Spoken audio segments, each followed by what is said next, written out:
오늘은 D님 사연 들어볼게요. 저는 30대 초반 직장인입니다. 요즘 제 상황이 너무 안 좋아서 뭘 어떻게 해야 할지 모르겠습니다. 얼마 전 단 한 명의 가족인 아버지가 사고를 당하셨습니다. 저는 급여가 적은 계약직을 전전하는 처지인데 보험도 잘 들어놓지 못했고 간병을 교대해줄 가족도 없습니다. 당연히 재산도 없습니다. 앞이 캄캄하다고 밖에 말할 수 없는 상황입니다. 제가 궁금한 건 이렇게 앞이 보이지 않는 상황일 때 남들은 어떻게 하는 걸까 하는 겁니다. 아무리 발버둥쳐도 이 상황에서 해결책이 보이지 않는데 이럴 때 다들 어떻게 살아가는 걸까요? 정말 하루하루가 너무 힘든데요. 어떻게 마음가짐을 가지고 앞으로의 삶을 살아야 할까요? 사연자님, 정말 먼저 힘드시겠다는 위로 말씀 해드리고 싶어요. 30대 초반이면 예전엔 부모가 됐을 어른이다 하는데요. 요즘 인생 주기로 따지면 정말 어린 나이라고 할 수 있어요. 그 시기에 감당하기에는 벅찬 상황을 맞으신 게 맞긴 해요. 일단 사연자님이 지금 이 힘든 시기를 어떤 마음으로 어떻게 살아가야 하냐 이렇게 질문하셨으니까 질문에 대한 답을 중심으로 말씀드릴게요. 저는 이런 걸 인생사건이라고 부르거든요.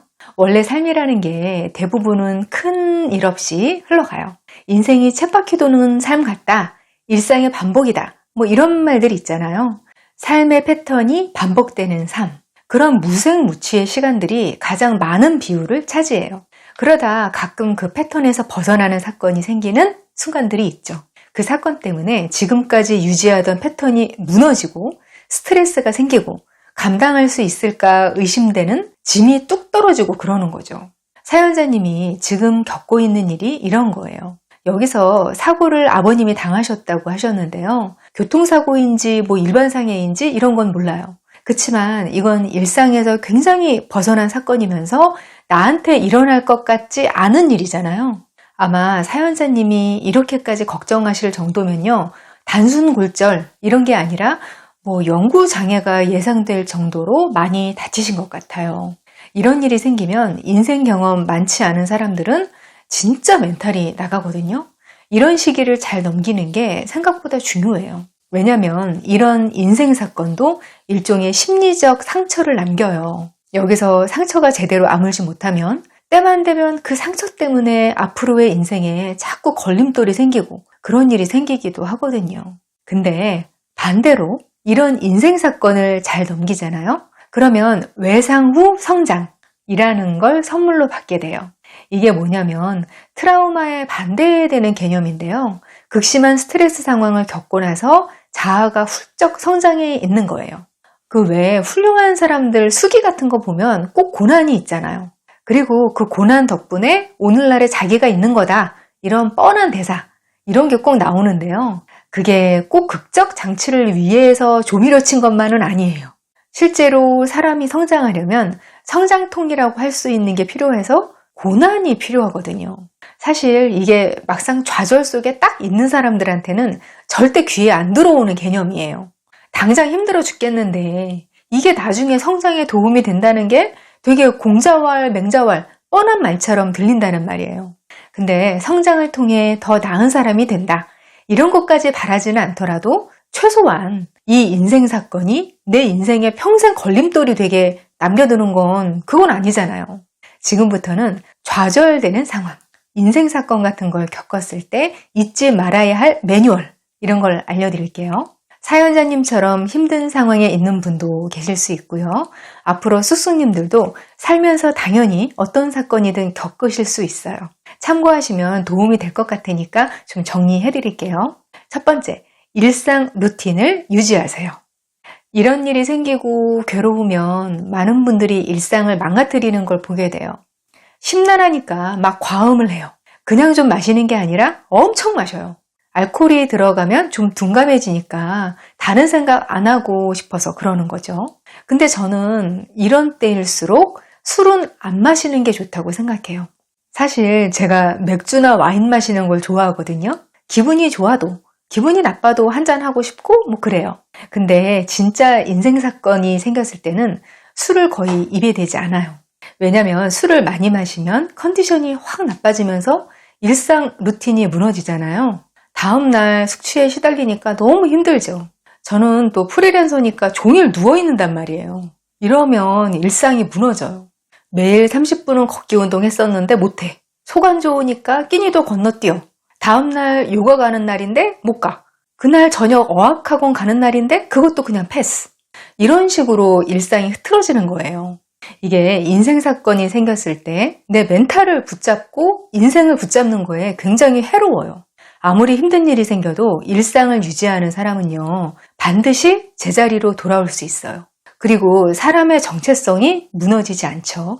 전에 무슨 드라마에서 이런 장면이 있었어요. 부인이 큰일을 당해서 병원에 입원했어요. 근데 부인한테 손님이 와서 남편이 밖에 나가서 이제 병원 로비에서 기다리는 거예요. 남편이 기다리면서 뭘 하나 주인공 수아가 지켜보니까 그 남편이 웹툰 보면서 막 크크 웃고 있어요. 그 상황을 해석하면서 사이코패스다. 이렇게 서로 이야기하고 단정하는 장면이 나와요. 드라마에서는 뭐 그렇게 해석하는 게 대략 다 맞아요. 그 드라마에서도 남편이 나쁜 사람인 거 맞았어요. 근데 살다 보니까 현실에서는요, 병원에서 웹툰 보고 웃을 수도 있고요. 또 어느 정도는 그래야만 해요. 현실에서는 삶의 부분에서 어느 한 감정이 강한 시기라고 해서 24시간 그 감정만 느낄 수가 없어요. 원래 인생 사건이 생기면 고민이나 결단이 필요할 때에만 문제에 대해서 생각한다. 이게 정확하게 맞는 행동 강령이라고 할 수 있어요. 그래야 자기 일상을 유지하면서 문제를 잘 해결할 힘도 남아나거든요. 문제가 내 삶 전체를 지배하게 두면 안 돼요. 예전에 유교 경전에 집안이 망해도 매일 머리 단정하게 빚는 건 한다. 뭐 이런 구절이 있어요. 이게 어떤 상황에서든지 멋을 부려라? 이런 의미가 아니라는 말이에요. 일상을 붙잡고 나를 붙잡으라는 거예요. 그러니까 사연자님, 지금 아무리 힘드셔도 하루 밥 원래 드시던 시간에 잘 챙겨 드시고 원래 하던 일들 꼬박꼬박 하세요. 회사 일도 열심히 하시고요. 그렇게 원래 하던 대로 일상을 굴려야 지금의 지옥 같은 상황에서 벗어날 힘이 생기게 되는 거예요.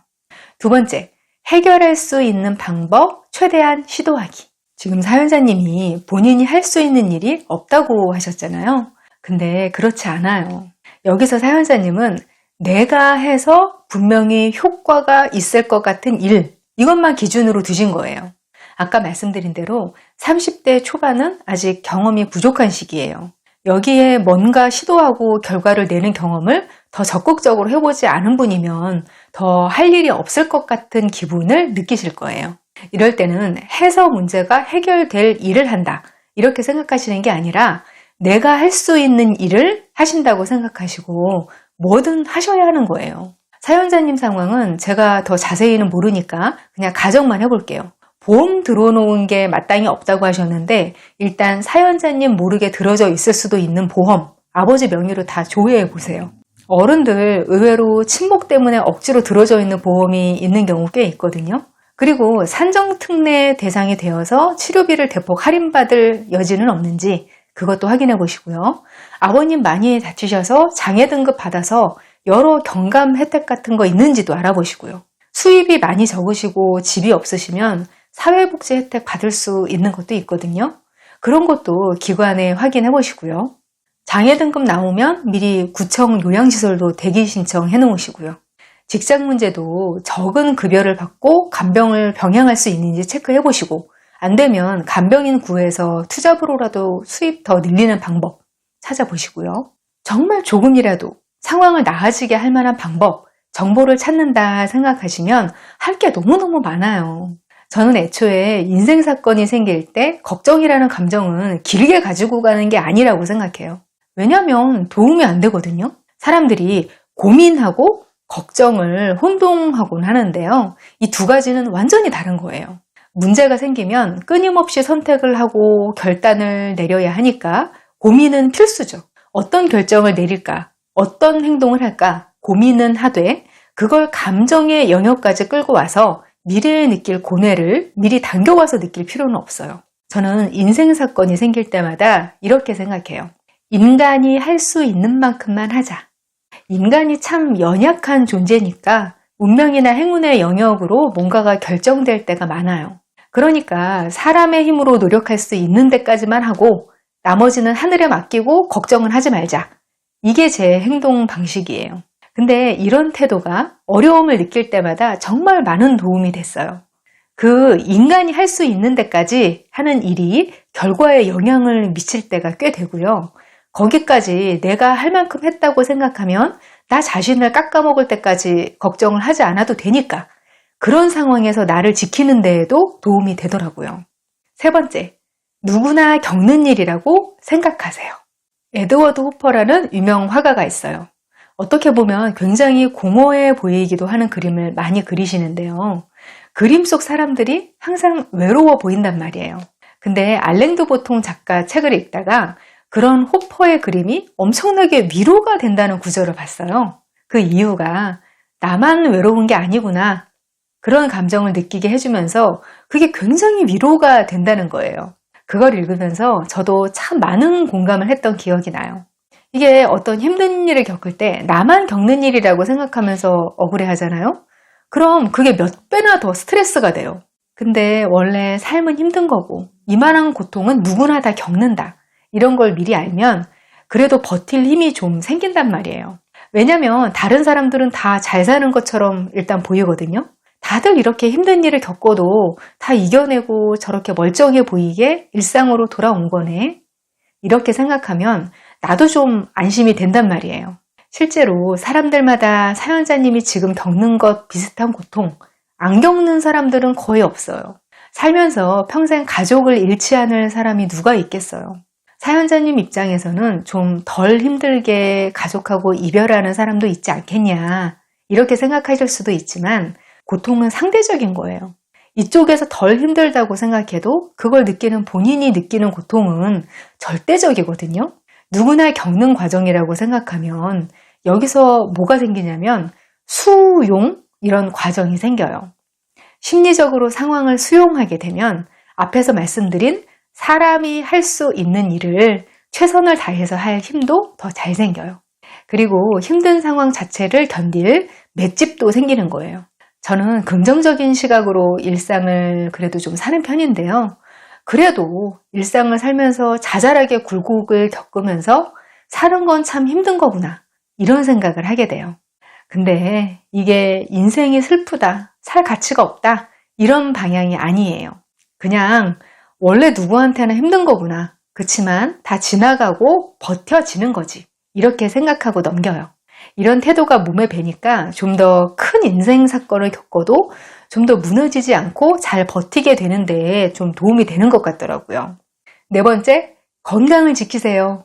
이게 사실 가장 중요하다고 할 수 있어요.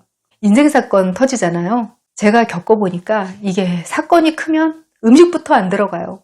제가 굉장히 잘 먹고 아무리 아파도 식욕이 안 떨어지는 편이거든요. 스트레스는 먹는 걸로 풀면 제일 잘 풀려요. 근데 정말 극도의 스트레스를 받잖아요.